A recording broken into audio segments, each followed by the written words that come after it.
foi possível a defesa da vítima, como você vai qualificar? Mas ao chegar em Itaparica, o chefe político na época, doutor, vocês podem sustentar a legítima defesa. Pô, rapaz, isso é demais. Esculhambação aí. Que fuleiragem é essa? Que máquina. Não, pode tentar. Pode tentar a legítima defesa. Não tem problema. Pois bem. É onde está pagando, entendeu? O lá disse que pode tentar a defesa. É o político do local. Pode tentar. Muito fácil para o advogado sustentar a legítima defesa. Vamos lá. Naquele tempo, hoje mais, não. A legítima defesa era desdobrada em quesitos para que fosse cada quesito respondido pelo juiz. Então, o Código Penal diz, artigo 5, tem de ser legítima defesa que, usando moderadamente dos meios necessários, repele uma agressão injusta, atual ou iminente a direito seu ou de outrem. Então, tinha o quesito da autoria, da materialidade, e o terceiro quesito era o primeiro quesito, Marquinhos, da tese da legítima defesa. Aí perguntava, o réu assim agindo, atirando, defendeu a sua própria pessoa, era o primeiro quesito da série da legítima defesa. 7-0, não.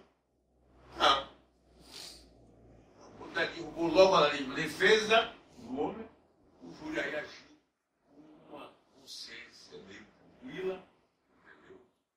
Agiu de forma que cumpriu o julgamento que fez de julgar com imparcialidade, de acordo com a consciência e os ditames da justiça.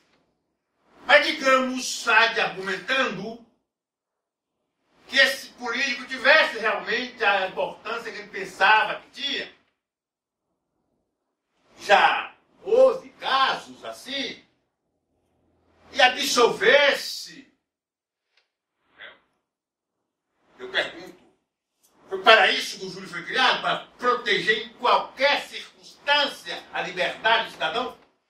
A mim me parece, com a divina vênia, e a apelação aí para dizer que o júri decidiu de forma manifestamente contrária à causa, sem prejuízo da sua soberania. Porque o tribunal adquém não pode interferir no mérito para modificar a decisão. Mas pode-se entender que a decisão foi aberrante, que ela delira da prova dos autos, que ela afronta a sensibilidade do cidadão. O júri preside de novo esse caso. A meu ver, não comprometeu, não maculou a soberania do júri, na medida em que apenas o submeteu réu ao novo julgamento. Entretanto, e aí vai a soberania do júri, se mantiver o mesmo resultado tido e havido como uma aberrante da prova, tolito quaestio, como dizia o finado Ademar Raimundo, a decisão será mantida e respeitou-se a decisão do júri. Agora, blindar o júri quando a soberania, com humilde indenidade, para em qualquer circunstância absolver, manipulado às vezes por forças espúrias, incidindo diretamente no julgamento, desviando o júri da sua função judicante, não me parece, com respeito de quem pensa ao contrário, de que a decisão do júri não possa ser apreciada no segundo grau de jurisdição.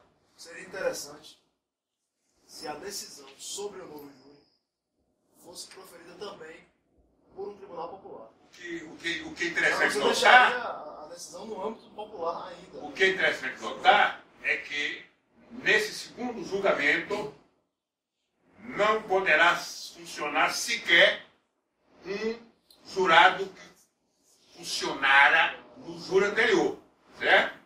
Serão 7 novos jurados, podendo um sequer funcionar.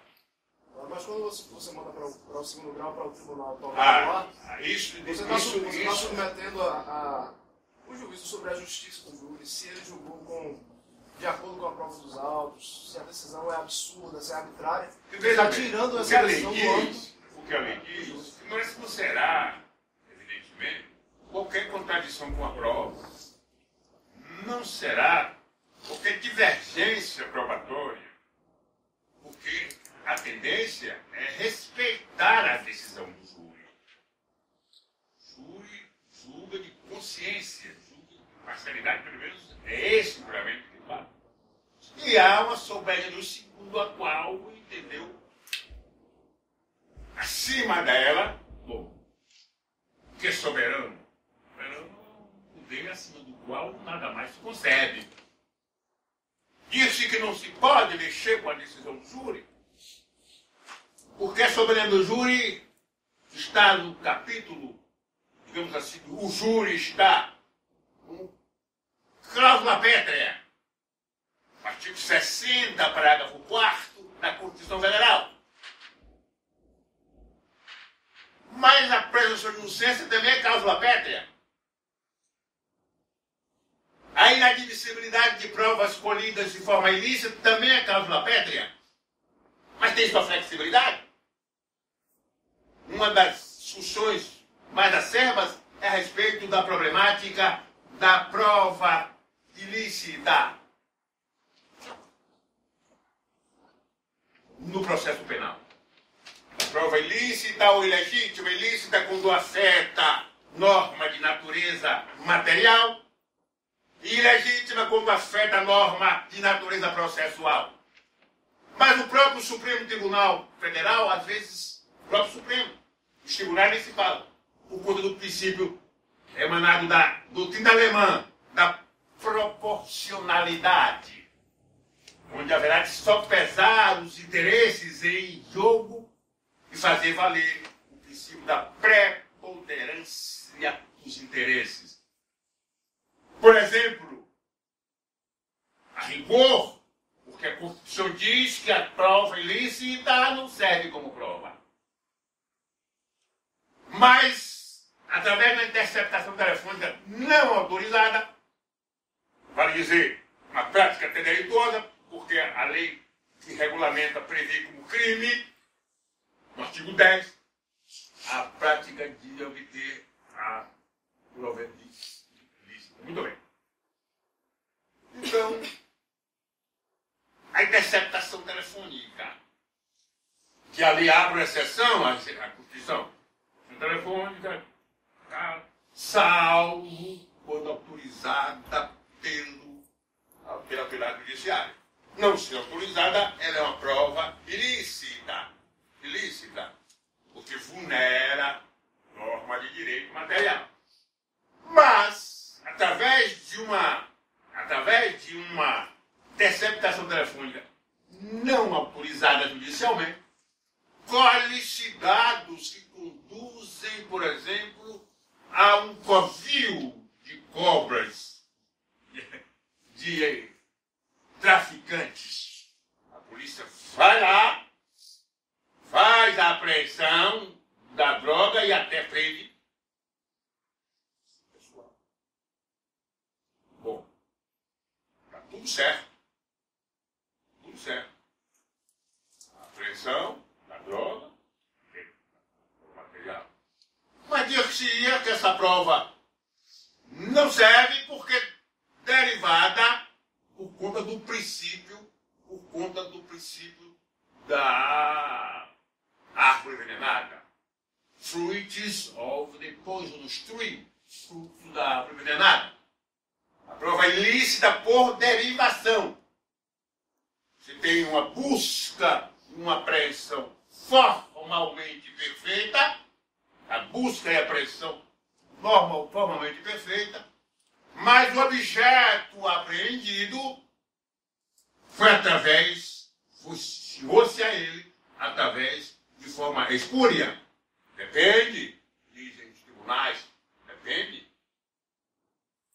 Pune-se, se for o caso, uma prova obtida por tortura, onde se o criminoso confessou, sendo torturado, de que matou a vítima e enterrou em determinado lugar. Vai-se lá e se faz a busca da apreensão, e se faz o levantamento, e aquilo outro, ou não serve porque derivou-se de uma confissão extraída à força. Puna-se o autor dessa ignomínia, mas sem prejuízo do processo, por conta do princípio de origem alemã, da proporcionalidade e da razoabilidade agora da doutrina americana. Então tudo, a meu sentir, tem que ter um limite. Tudo tem que ter um limite. Ninguém poderá ser preso senão em flagrante delito, ou por ordem de autoridade judiciária competente. A rigor, isso contrariaria o princípio da inocência, da qual ninguém poderá ser culpado, senão depois de uma sentença condenatória passar de julgado. Então o sujeito tem que ser preservado da sua liberdade ao cometimento de um crime. Ao cometimento de um crime, o jus puniendi do Estado não se exerce automaticamente. O jus puniendi do Estado não se exerce imediatamente, porque tem, para e passo ao jus puniendi, temos o jus libertatis. Mas, apesar da Constituição dizer que ninguém